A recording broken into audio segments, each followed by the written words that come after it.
The envelope sat on Smith Crane's kitchen table for 6 months before he opened it. Not because he forgot. He touched it every morning when he reached past it for his keys, felt the crisp edge brush his fingers, then pulled his hand away. Some part of him understood, without words, that what was inside would change the shape of something he had been carrying a long time.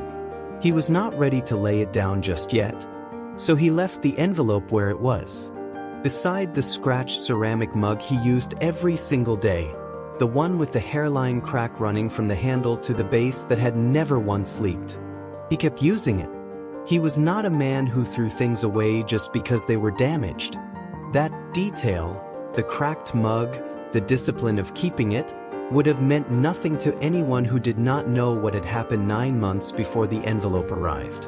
But something had happened. And anyone who knew Smith Crane well enough to notice that he never once missed a Tuesday would tell you this story began the way all the real ones do, with an ordinary man doing an ordinary thing that no one alive was watching. He was not having a good day when he walked into Maple Street Grill that Tuesday afternoon. The morning had already taken something from him. His landlord's second written notice had arrived. Not a reminder this time. A filing. 31 days to vacate the apartment his mother had lived in for 19 years. The one he had taken over after her stroke, paying rent each month on a kitchen technician's salary while managing her medical costs in a small brown notebook he kept in his breast pocket. The notebook had columns. The columns were honest. The numbers had not been lying in his favor for 2 years. He knew the exact deficit down to the dollar. He wrote it every Sunday the way a doctor charts a wound, not to cause pain. Because recording the truth is the first act of surviving it. The landlord's name was Greaves. Not a cruel man in any theatrical sense. He simply treated the law as a wall he could lean against whenever sentiment became inconvenient. His property manager, Sloan, made the calls, sent the notices, spoke in the measured tone of someone trained to sound reasonable while delivering unreasonable things. He had called Smith that Monday morning at 7:45. Before the coffee was finished. "We've been patient," Sloan said. Not unkindly, just without any awareness that patience is not the same thing as grace. And that the difference between those two things is everything when you are the one on the receiving end of them. Smith listened. He thanked the man. He hung up, looked at the wall for a moment, opened the notebook, and wrote the date and the number of days remaining. He did not rage. He had learned something in the particular school that financial instability runs for decades without your consent. Rage burns energy. Energy was the only currency he still had. He could not afford to spend it on feelings that produced nothing useful on the other side. He took the bus to work, completed his shift, changed out of his work clothes in the break room, folded them with care, and walked 6 blocks to Maple Street Grill because it was Tuesday. Tuesday was his day. He had been eating there every Tuesday for 3 years, not because the food was exceptional. It was consistent, which was its own form of excellence. He sat at the table in the back, near the kitchen door, where the noise of the room buffered against the silence that would otherwise sit across from him. The waitress who came to his table moved like someone carrying weight on the inside of her body. Her name tag read Claire. Perhaps 30, dark hair pulled back. Eyes the color of a winter sky when the clouds are too thick to let anything through. She did not smile. She did not offer the specials. She set the glass of water down hard enough that a small wave crested the rim and pooled against the laminate edge. She looked at the puddle without moving to wipe it. "Ready," she said. One word, empty of warmth, but not empty of effort. It cost her something to produce even that. He ordered the tomato bisque and a coffee. She wrote it without looking at him. Walked back to the kitchen without the small professional pause where servers smile or chat or perform some version of being okay. She simply left. And the leaving had the quality of someone walking from one unbearable room into another that was merely different. She came back in 4 minutes with the wrong soup. Cream of mushroom, not tomato bisque. She realized it the instant she set the bowl down. Something crossed her face, not irritation, not embarrassment. A collapse. The expression of a person whose last available reserve has just been spent on a mistake too small to justify the weight it now carries. She reached to take the bowl back. Her hand was not quite steady. "It's fine," Smith said. "I like mushroom." She looked at him. For the first time, directly. Without the trained expression, without the reflex to perform composure. Her eyes moved across his face with an exhaustion so specific it had a shape. And inside that exhaustion was something else. Something raw and searching. The look of a person who has stopped expecting to be seen, and is therefore startled into stillness when something like recognition arrives from an unexpected direction. She left without speaking. The soup was lukewarm. He ate it. The coffee was too bitter from a pot that had sat too long, and he said nothing about that either. He watched the room instead. 2 tables over, a man in a gray shirt was speaking to Claire in the low, pointed way of someone maintaining plausible deniability about being unkind. His finger came down on the table once. Then again. He was not shouting. He did not need to. The precision of his displeasure was the entire point. Claire stood with her hands at her sides and her chin slightly raised, not defiance. The practiced posture of someone who has learned to make themselves very small while still standing upright. She nodded once, walked away, pushed through the kitchen door without looking back. She did not return for 3 full minutes. Smith watched the kitchen door. It did not move. The man in the gray shirt picked up his phone, apparently satisfied. The room continued around him. Nobody else had noticed. The table to the left ordered dessert. The couple by the window asked for more water. Life proceeded in the particular way life does, oblivious, undisturbed, while behind a kitchen door, a woman was doing whatever a person does when the only thing between them and completely falling apart is 4 walls and a few counted breaths. When Claire finally came back, her face had been rebuilt into something functional. She brought Smith's check, set the folder down without meeting his eyes, then moved to the server station, stood with her back to the room, and placed both hands flat on the counter, shoulders locked, holding herself together in front of strangers who would never know it. Smith opened the folder. $11.40. He sat with it. He thought about Sloane's voice on the phone that morning, the particular quality of patience that is not grace. He thought about the man in the gray shirt and Claire's raised chin and the 3 minutes she had spent behind that door. He thought about what it costs a person to keep showing up when showing up is the only option they have left. Then a different thought arrived, one he did not usually permit. He was 31 days from losing his home. He had $43 in his wallet. $43 was everything outside the notebook figures that hadn't balanced in 2 years. Leaving anything beyond $2 was not generosity. It was recklessness. The kind good people with bad math give into and spend the following months paying for. He had written its consequences in columns precise enough to prove it. He sat with both truths at once. The woman at the server station. The filing in the mail. The weight of what he could not afford. The weight of what he had seen in her eyes. For 20 seconds, or 30 or longer, he lost the count. He did not move. He thought about whether this was something he was doing for her, or for himself, whether it was kindness or the performance of it, whether a man in his position had any business making choices that cost money he did not have. The notebook said no. Every column in it said no. He knew what it meant to make this choice. He had felt its consequences before, in smaller ways, in quieter moments. He understood exactly what he was deciding. He also thought about something that was harder to admit, that doing nothing was also a decision, That watching a person hold themselves together behind a server station and then leaving exactly $2 was a kind of answer too. Not a cruel one, a practical one. The perfectly reasonable choice of a man the numbers had taught to be careful. He had the numbers to prove it was the right call. The math was clear. The math had always been clear. The math had never once told him anything about what he could live with.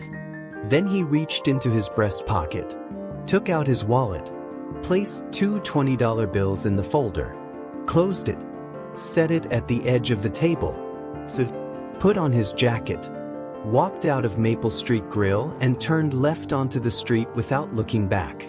He did not stay to see what happened when she opened it. He never stayed. Staying would have made it a performance. He had no interest in performing goodness. Either it was a thing you did or a thing you staged. Those two are not the same at all. The week that followed took the rest of what he had. The housing timeline shortened to 17 days after a procedural filing he could not afford to challenge. His supervisor announced a reduction in contract hours, effective the following month, citing the loss of a catering account that had been the budget's structural core. Smith wrote the date and the adjusted shortfall in the notebook. He did not catastrophize. He made calls. He checked listings. He crossed addresses out one by one with a single clean line when they did not hold. His colleague Ray found out about the housing situation the way Ray always found out things, through patient attrition, talking until the other person ran out of the will to keep anything private. Ray moved through other people's crises as though they were problems he was uniquely placed to solve. He offered a connection, a landlord his brother-in-law knew, outer district, below market rate, good bones. Smith wrote the address carefully and called it the next morning. The unit had been rented 2 days earlier. He crossed it out with a clean line and said nothing when Ray asked how it had gone. 2 days after that, Ray pulled him aside at the end of a shift, told him, in the tone of someone delivering a favor, that he had spoken to their supervisor about Smith's situation and put in a word.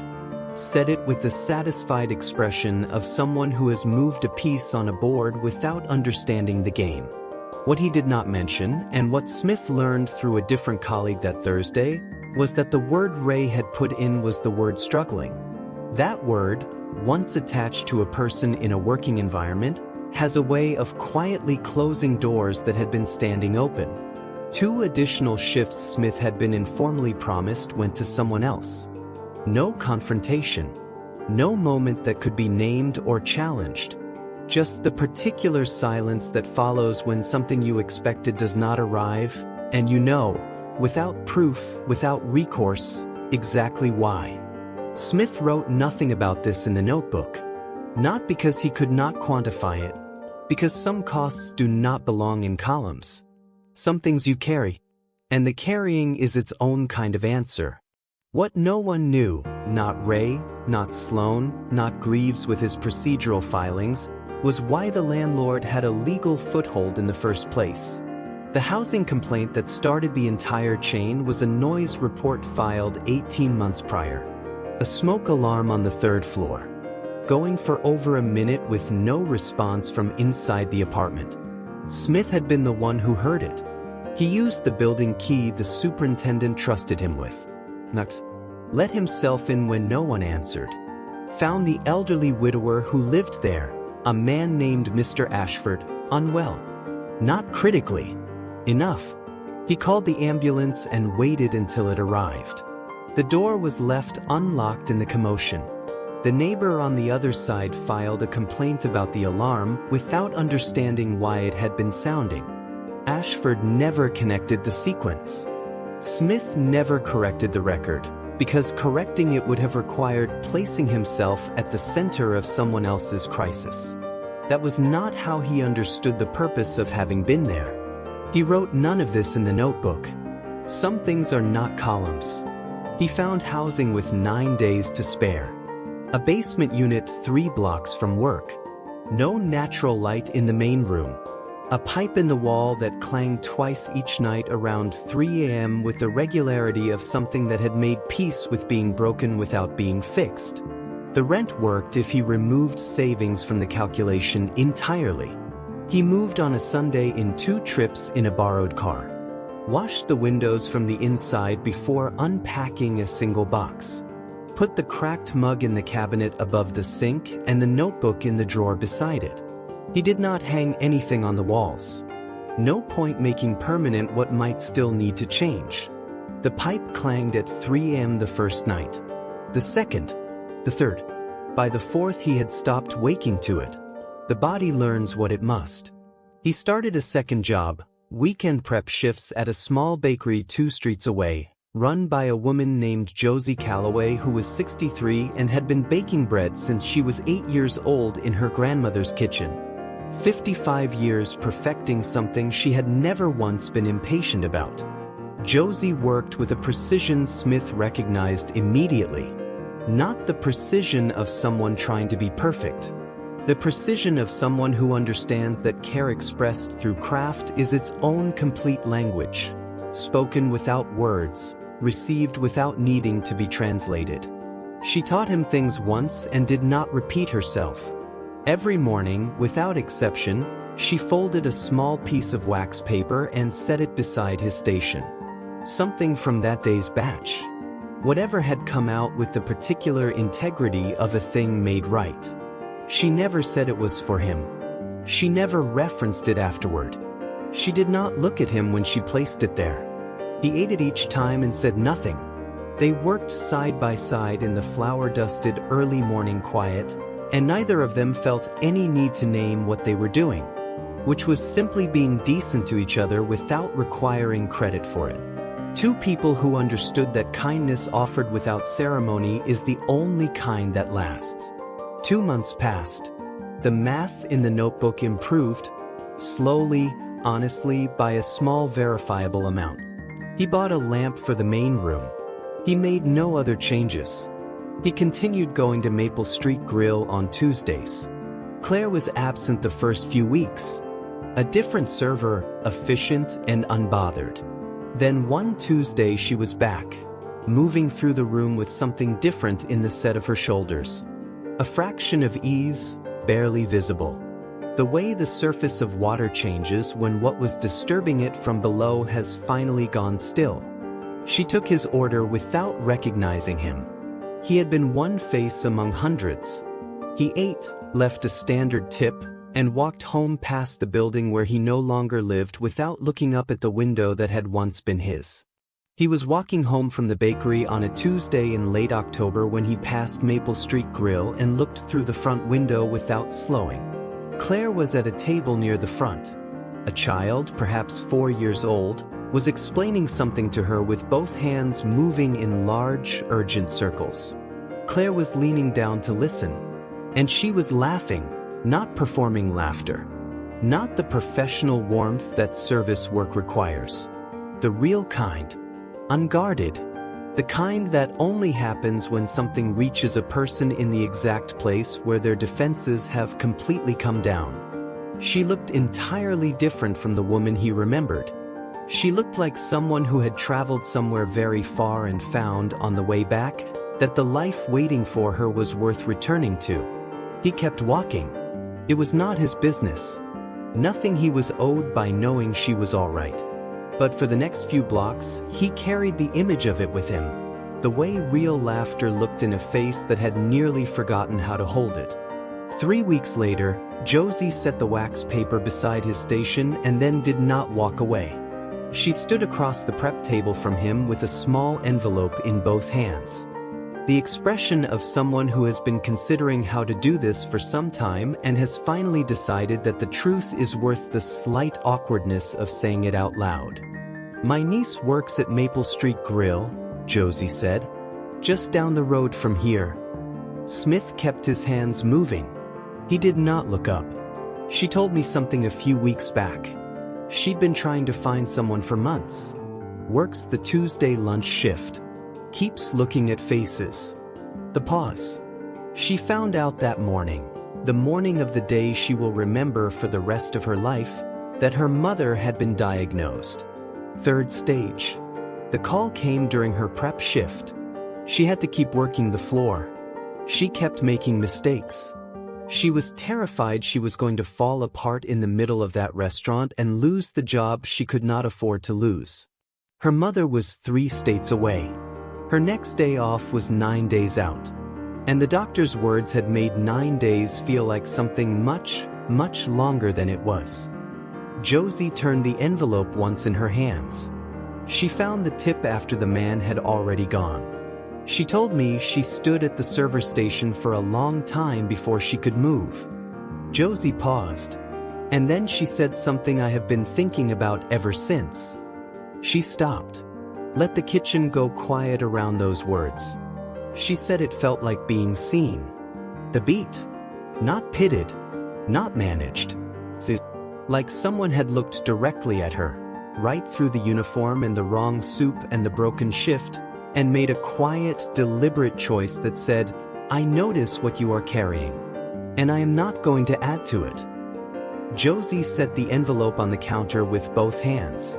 Gently, the way you set down something that belongs to someone else. She worked the Tuesday lunch shift week after week because she had to find who it was. She needed to say something to that person. She needed them to know. Smith was very still. I told her I thought I might know, Josie said quietly. I hope I'm not wrong. He carried the envelope home in his jacket pocket and set it on the kitchen table beside the cracked mug. He sat with it for a moment, looked at it. Then he left it there. 6 months. He could not have explained it fully, even to himself. Part of it was that his life needed to settle first. The columns needed to move from deficit to something closer to steady. The lamp needed to stop being new enough to notice. But the real reason was simpler and harder to name. The envelope felt like a door. And doors opened before you are ready show you rooms you cannot yet hold without being changed by them. He needed to be stronger before he stood inside whatever was waiting there. He gave himself more time.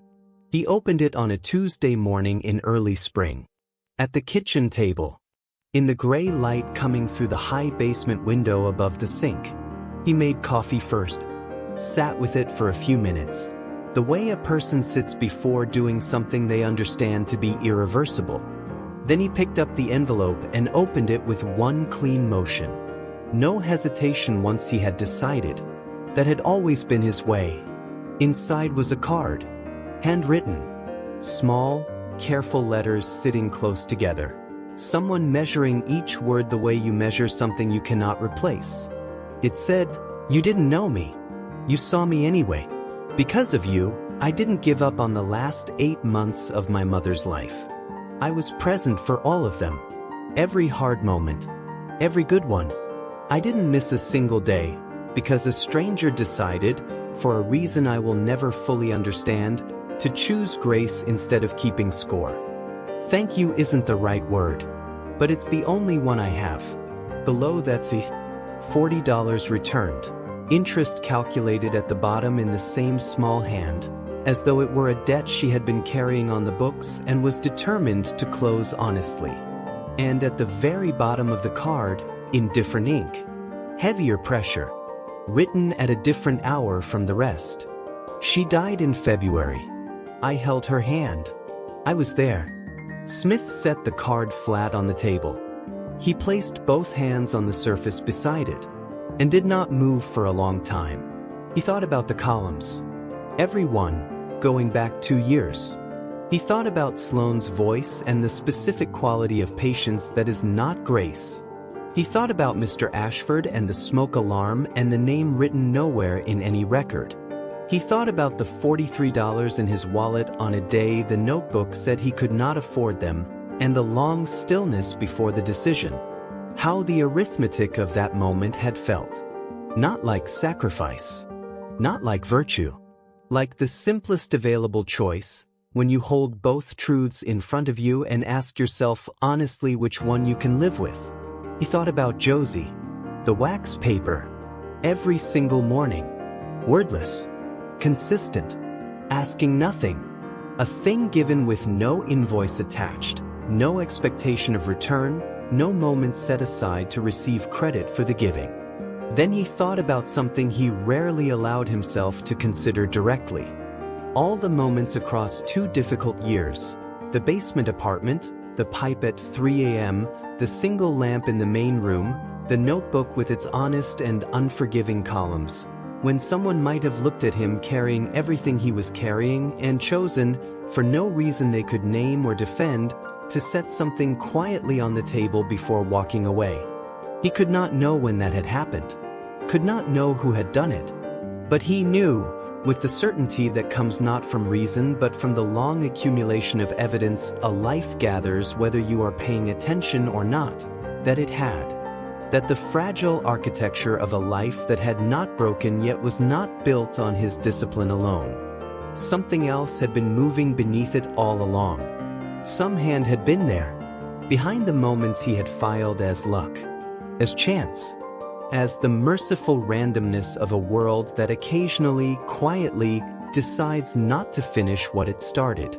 He opened the notebook to the last page with writing on it, turned to the inside back cover, the space he had always left blank, for no reason he had ever been able to name. He placed the card there, precisely in the center of all that empty space. Closed the notebook, set it back in the drawer. He picked up the cracked mug. The hairline fracture ran from handle to base. Same as always. He ran his thumb along it once, feeling the almost nothing of its edge. It had never leaked. Not once. All that time. All that weight. Some things hold everything without anyone ever noticing how they do it. Some debts cannot be repaid. They can only be carried forward, quietly, into the next room where someone is standing with their chin raised and their shoulders locked and their eyes doing something complicated, trying to hold the thing that is breaking them private just long enough to get through the shift. Just long enough to reach the door. Just long enough to make it through one more ordinary day that turns out, for reasons they will not understand until months later, to have been anything but ordinary at all. If this story moved something in you, if you felt the hand behind it before you could name what you were feeling, share it today with one person who might need to know they are seen. Hit that like button so this reaches the next person who needs it. And if you have ever left something on a table before walking away, without staying, without expecting anything, without even being sure it mattered, leave a word below. Someone here needs to know they are not the only one who made that choice. They need to know that what they did was seen, even when no one was watching. This is God's Hand Stories, where every story has a hand behind it you didn't see until the very end.